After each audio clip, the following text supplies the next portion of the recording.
কাষ্ঠ ফলয়া ৰাক্ষসী হিড়িম্বা আহে বিষাদমনে অস্থিৰ পললা বিষণ্ণ জীৱন চিন্তা প্ৰকাশেব দৰে অশুভ হৃদয়নে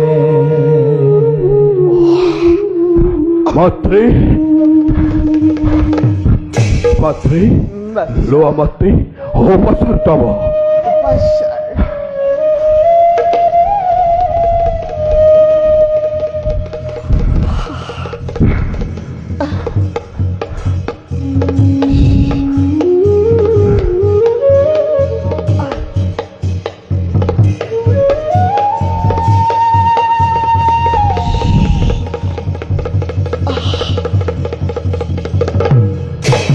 স্বামী স্ত্ৰীগ শিৰসা বন্দে পতুয়া স্বামী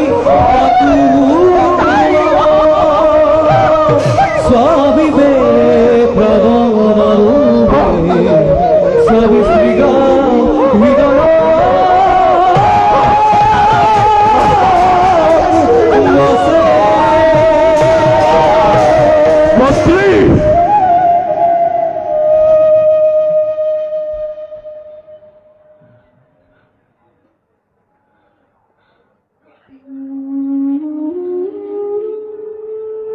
ইমান দিন হ'ল এৰি থৈ যোৱাৰ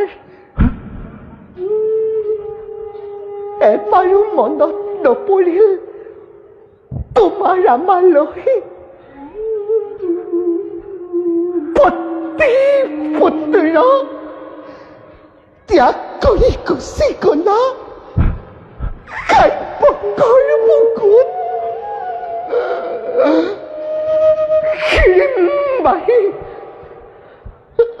হিড়িম্বাৰ জীৱনত কাৰোবাক হেৰুৱাইছো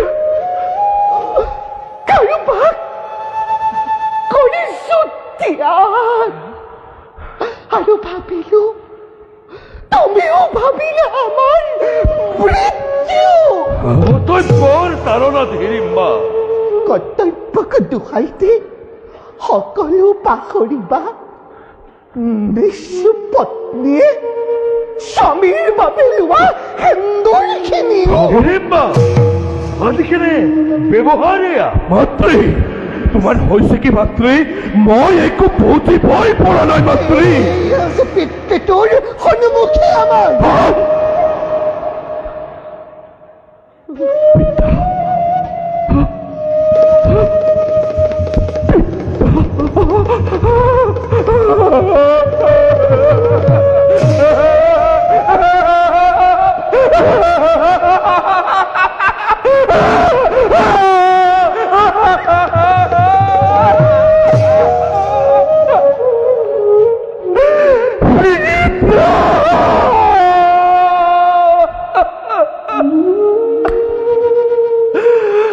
জন্মদিন অবদিন সাক্ষাৎ লাভৰ সুযোগ নোপোৱা পিতৃ আদি সন্মুখে আমাৰ প্ৰভু হে প্ৰভু প্ৰভু শ্ৰীকৃষ্ণৰ আশীৰ্বাদ সাৰ্থক হৈছে আজি পিতা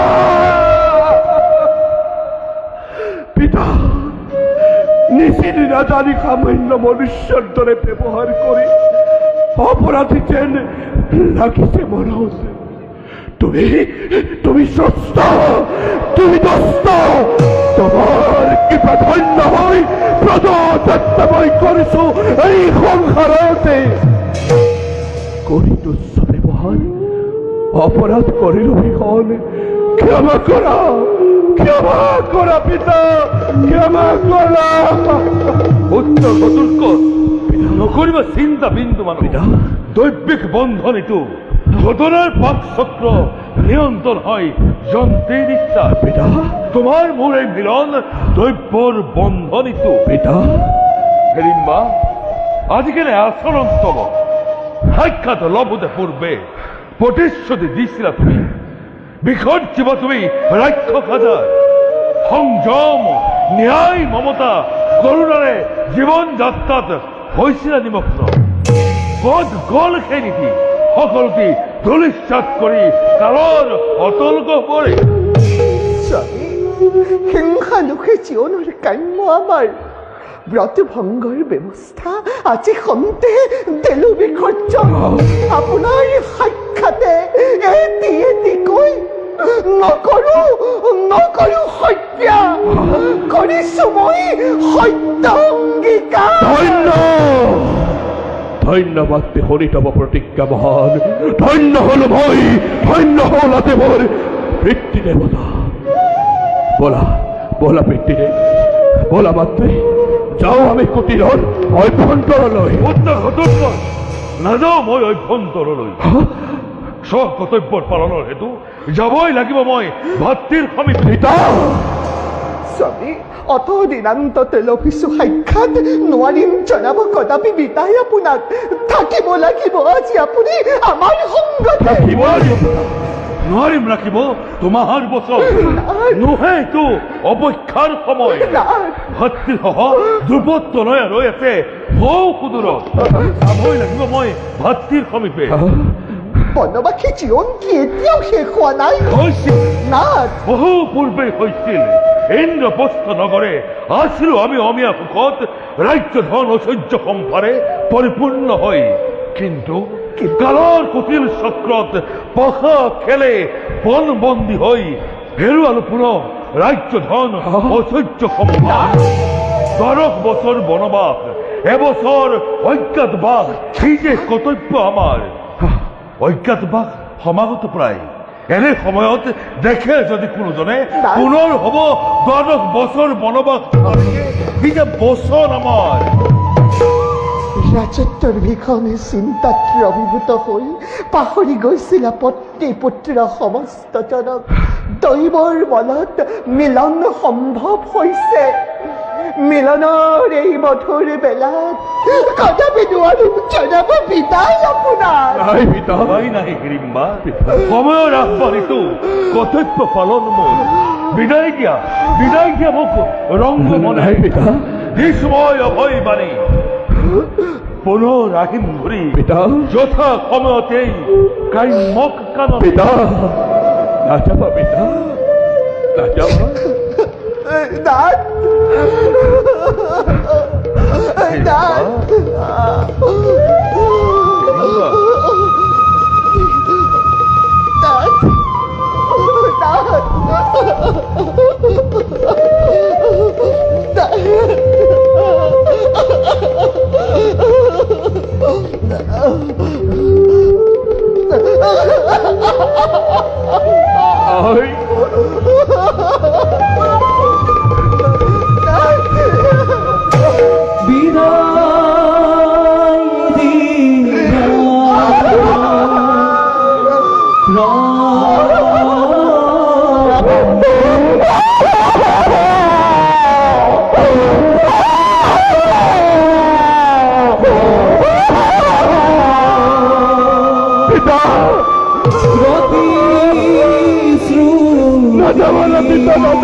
Buze kurozo